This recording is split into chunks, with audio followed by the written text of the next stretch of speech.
Hello. Just thought I'd leave you with the music there for a minute. I love this song from... Well, if you figure out the game it's from, I'll be very impressed. So, there's no part to the Sellsword campaign tonight. That is coming on Monday this week. Because we had one person drop out because of a family issue, a baby issue. So we wanted to just give them a day or two to come back into it. So we'll be doing the session on Monday, and it will be recorded and with you at midnight on Monday. Yeah, apologies for that. But as an apology, we will be doing 2 lore videos today. I wasn't planning to do these until next week, but hey, these aren't very big lore videos, so I'm going to do a couple at once.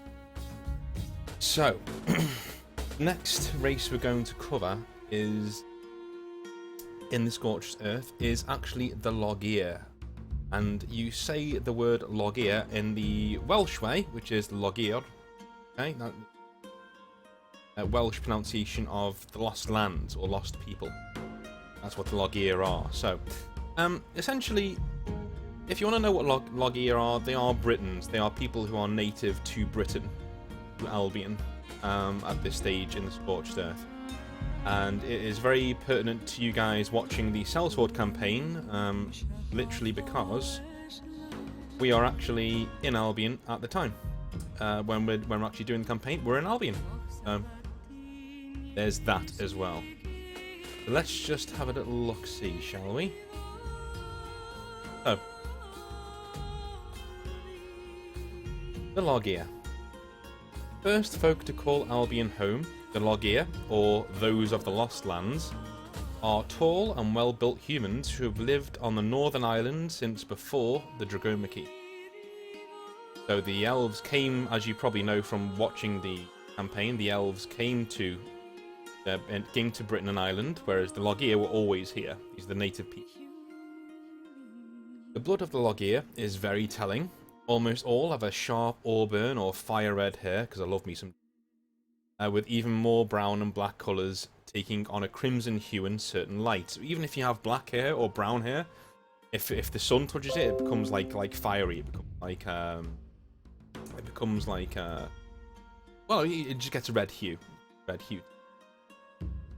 This has given them the unofficial name of the Flame-Kissed by those on the mainland.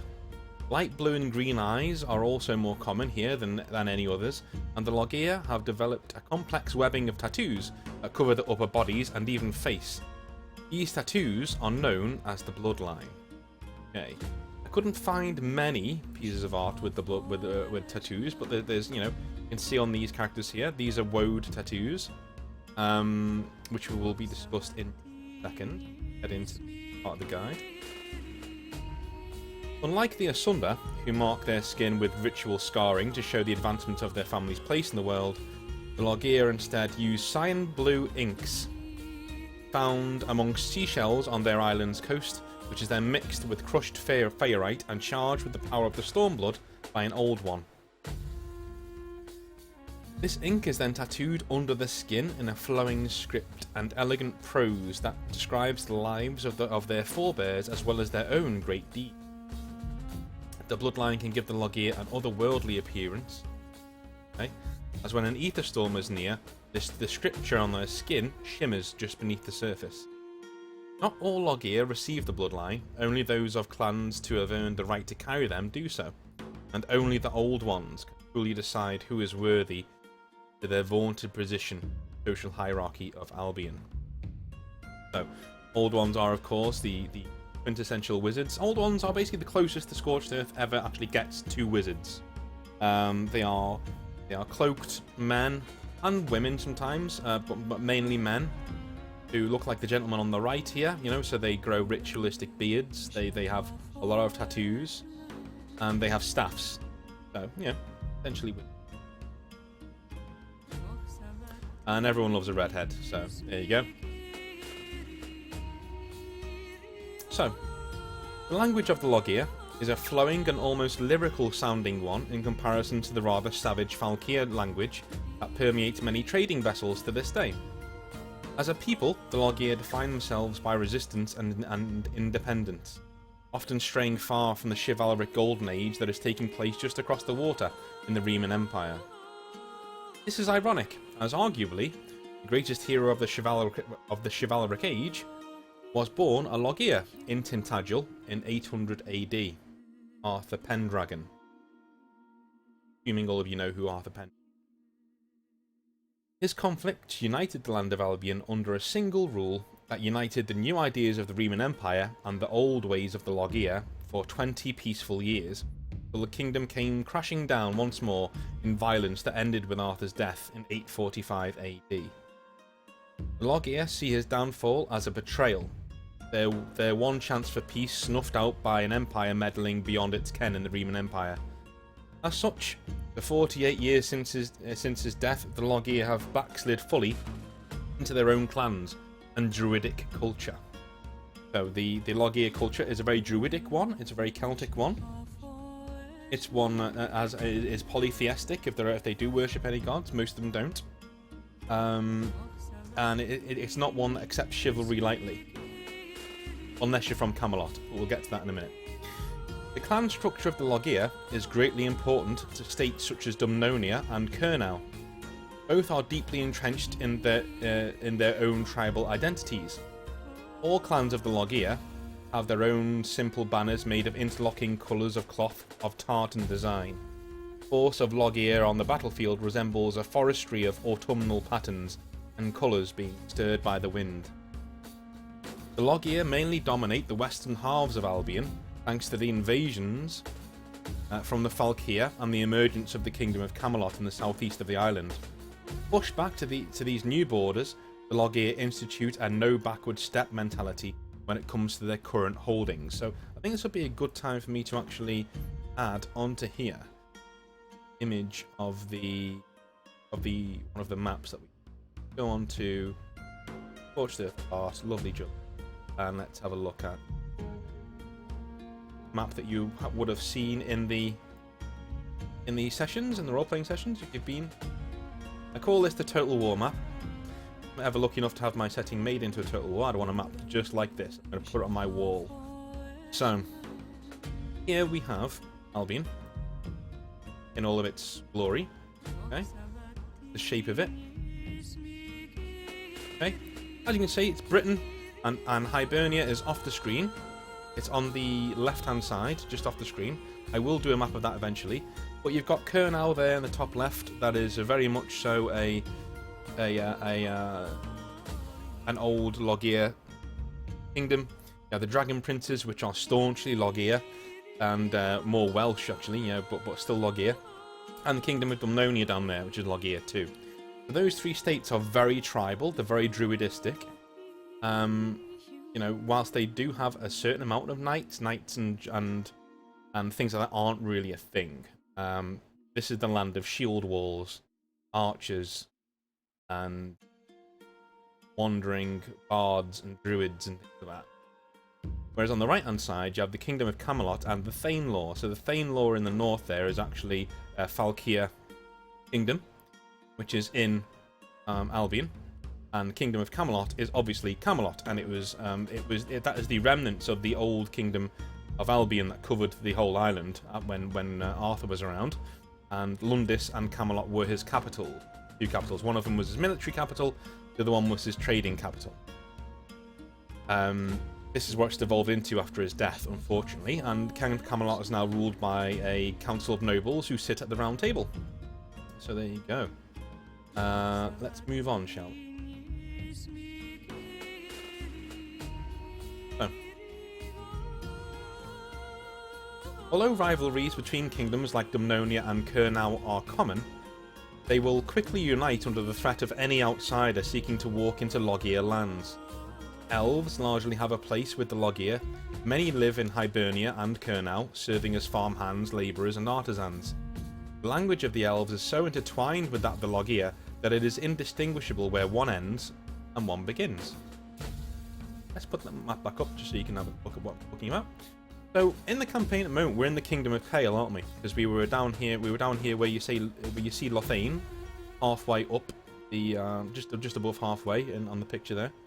That is the Vale, that is the Lothane Valley, where the campaign is. And the party have gone to Venmar and then Caledon. That's where we are now, the star that says Caledon in the top left there.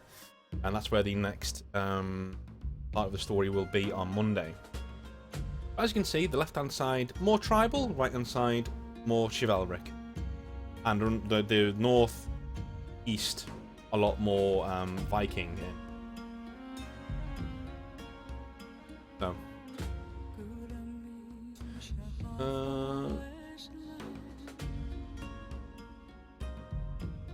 okay, half-elf children born in Llogeyr lands are permitted entry into a clan should their father be of that clan.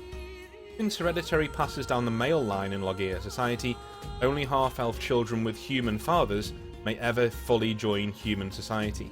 But this attitude is one that is seen as being radically lenient, thanks to the racial tensions between humans and the cousins of the elves in the east, the Achaeans. So, the Achaeans, which we will cover in a different part, are essentially Spartan elves. These are near 7 foot tall demigods on the battlefield who do not have a good reputation.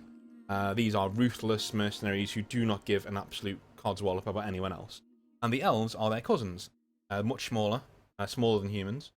Well, and so the racial tensions between them and humans are actually quite high, whereas in Llogeyr lands, they're actually not that high at all. In fact, elven children, if they qualify, can actually become fully part of a human clan, as long as their dad was a man, because, you know, obviously hereditary things in this setting go throughout the male line, as most of them do in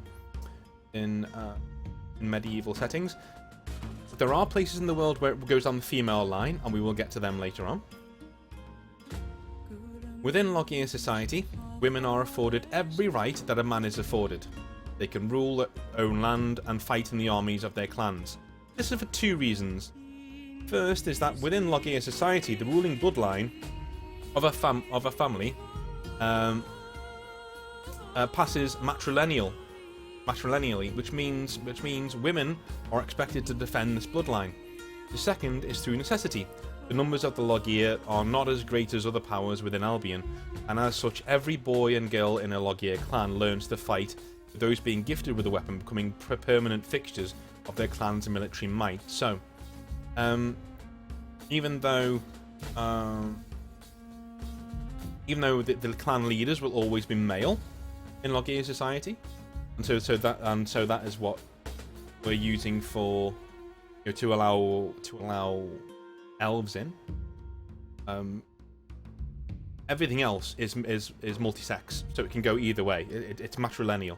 It can go either way. So women are fully permitted to hold land. They can rule. They can do anything, but they can't be the quote unquote king. That is an elven thing. That is not a Llogeyr thing. But this is still a very progressive way of thinking about things for such a staunchly militaristic medieval society. The symbol of the Llogeyr is the dragon. It is a motif that has worked into almost all forms of architecture, weaponry, armour and folklore. The Llogeyr origins of Camelot are shown in the crest of its ruling family, Pendragons, which is simply a red dragon rampant on a field of pure white. I think I can actually show you that, actually, because I made it.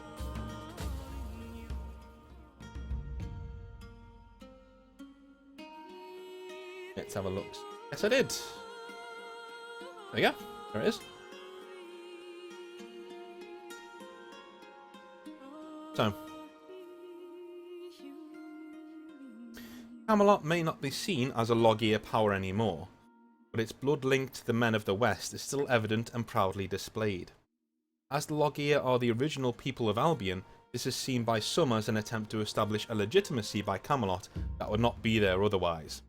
Especially now that the last of the Pendragons are 80 years in the ground. Many dragons roost in the mountains of Western Albion. The only other area of the world where more dragons may reside is either the Empire of Novgorod or the mysterious lands to the west over the Leviathan seas. As such, the creatures are widely believed to be sacred to the Llogeyr, and more than one clan openly states that their ancestors were judges who chose to maintain their dragon form after the Dragomachy, and that they still live in the mountains of their homeland to watch over their people. any other dragon but this one noted dragon, however, is fair game to the people of the Llogeyr, and they have developed a reputation as famed dragon hunters. The Pendragons themselves began their noble line, the slaying of the great crimson dragon known as Gwenfleet by George Pendragon, or as you might know him, St. George. Oh, that is the Llogeyr. So that is them. That is the Llogeyr. Those are the guys who are currently ruling my homeland of Britain, or at least some of it. But even then, in makes it look nicer. So these are the Llogeyr. These are the people who are essentially an intrinsic part of Britain. These are the ancestral people who ruled Britain and still rule most of Britain. And even in Camelot, they have, even the knights in Camelot, they still wear steel armour, sure. But a lot of them wear tartan like the lady on the left. So it'll be plate armour that's covering that, so you can still see the family colours waving throughout. So after the fall of Arthur, which we will go into at a later date, Britain did slide back into more of a Llogeyr way of looking at things, and that is the Britain that we are dealing with in the current setting. The current year in the setting is 888, which is the current year in the campaign too. So that is the Llogeyr. We'll be back a little bit later on, where we will be going over the Achaeans. I think it's really, really, really important, considering there are 2 Achaeans in the current party that we're going with in the setting, in the campaign. So thanks very much for watching, and I'll speak to you in probably a couple of minutes.